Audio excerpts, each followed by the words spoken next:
The chance that you're watching this video and Pokemon hasn't at some point infiltrated your life is pretty much inconceivable. Spanning multiple forms of media, it has something that can appeal to just about everyone. Actually, the anime is the reason I started watching anime religiously, which has fundamentally changed the path I want to follow in life. That's not exactly uncommon either. As a result, you can imagine that Pokemon is a franchise I hold very warm memories of. However, and I assume this is the same with most people, my engagement with it did die down from my initial childhood craze. That was until about a year ago when I found some of my old Pokemon cards, which sent me tumbling down a rabbit hole.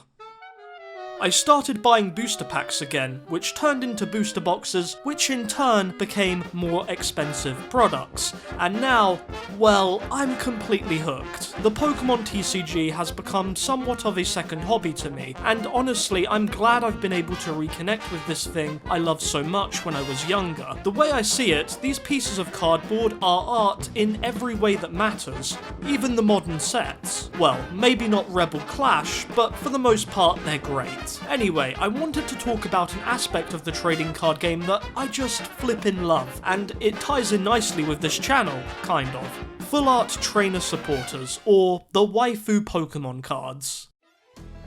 Trainer supporters have a long history within the TCG, appearing under this name firstly in Expedition, which was the 13th English Pokemon set to be released. That was all the way back in 2002. Trainer cards have actually been a part of the game from the very start, they just weren't labelled as the subclass supporters like they are now. Trainer supporters are extremely important when playing the card game because once per turn, they provide the opportunity to perform an action that can really help you out in that turn. None of that really matters though. Basically, if you're unfamiliar with the Pokemon TCG, these are cards that primarily feature people instead of Pokemon. Some of you might be wondering why anyone would find these interesting, besides obviously being vital to play the game.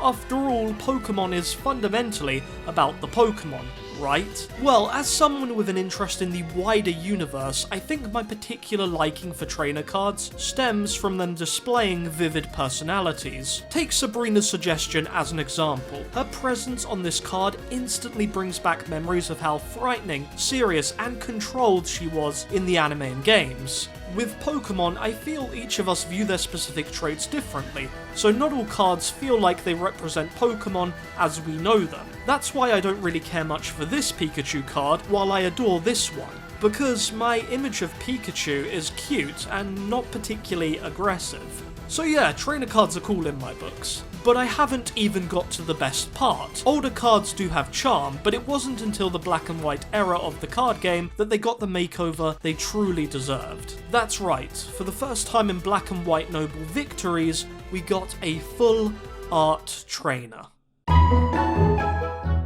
With artwork that fills the entirety of the card and a textured surface that adds eye-popping depth, these are definitely some of the best looking trading cards out there. Thankfully, unlike other cool things Pokemon tries, this wasn't just a short-lived gimmick. You can find full art trainer cards in nearly every set onwards. Over the years, there's been a few design refinements that have just led to them becoming better and better with each generation. Brighter backgrounds, more elaborate designs, and removing clutter. From the Sun and Moon era onwards, these cards are some of the most beautiful in the game, in my eyes. So without further ado, here's a rundown of just some of my favourites. Misty's Favour. As you'll hopefully agree, this card is a pretty obvious choice. I actually currently own this card. I'm hoping to get it graded soon. What do you think? Misty was one of Ash's original companions in the anime, and also a gym leader from the Kanto region, so yeah, bucket loads of nostalgia. The art style is just explosively anime, which works so well on the pastel gradient background, and the hearts give this card an extra dimension of life. Next up, Erika's Hospitality. I did own this card at one point, but I sold it because I wasn't happy with the PSA grade being an 8. Yeah. However, I will own it again someday because the floral texture alongside the actual flowers on the card looks so good, and let you know straight away that Erika is indeed a grass-type gym leader.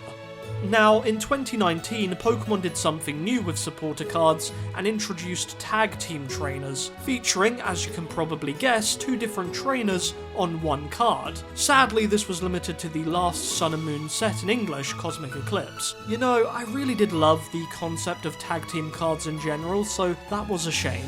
As far as my favourite trainer card from Cosmic Eclipse, it's definitely Cynthia and Caitlyn. The way this card has been arranged is just so striking, and with its radiant purple background, it makes for such a beautiful card.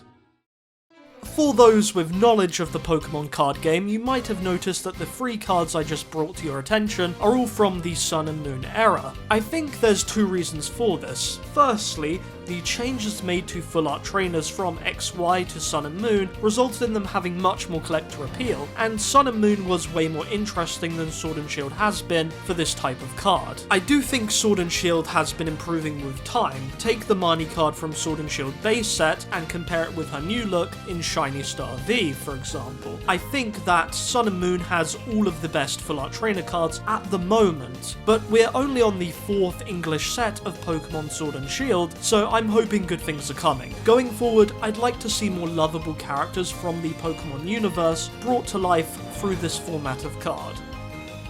So that wraps this video up. I definitely think being a fan of anime influenced my liking of full art trainers, but I do genuinely believe they have innate appeal as art pieces.